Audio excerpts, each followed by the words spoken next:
Ang Hebrews chapter 7 verse 25 ay nagpapatunay na ang naligtas ng minsan ay ligtas na magpakailanman. Sabi sa verse 25, "Wherefore he is able to save them to the uttermost that come unto God by him, seeing he ever liveth to make intercession for them."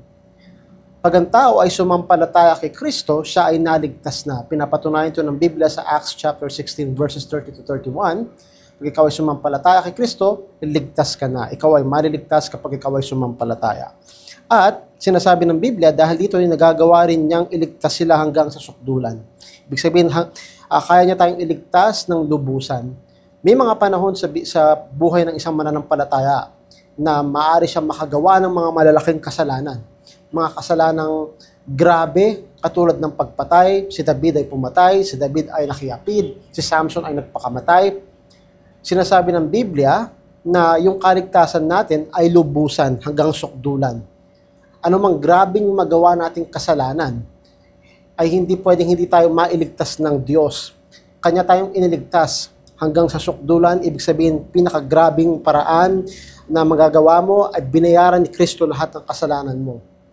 Nang binayaran ni Kristo ang ating kasalanan, hindi niya binayaran ng kasalanan para sa mga maliliit na kasalanan lang, kundi para sa lahat. Kahit yung mga malalaki, kahit yung mga grabing magagawa na kasalanan ng isang mananampalataya, ay iniligtas siya ng Panginoon.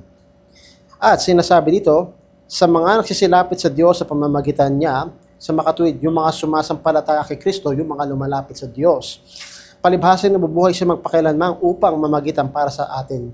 Walang panahon na ang ating Panginoon ay hindi nabuhay para hindi mamagitan sa atin.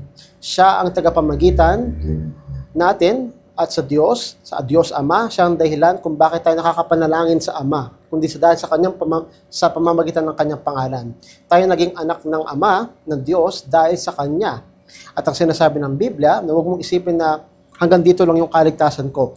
Pag lumagpas na ako dito, grabe na nagagawa ko. Hindi po. Ang sinasabi ng Biblia, na hanggang sukdulan, yung pinakagrabing kasalanan na maaari mong magawa, lahat yun, iniligtas ka na niya, binayaran ka na niya ng dugo niya. Dahilan kung bakit ang ating kaligtasan ay magpakailan-kailanman. Ito ang dahilan kung bakit ang naligtas ng minsan ay ligtas na magpakailanman.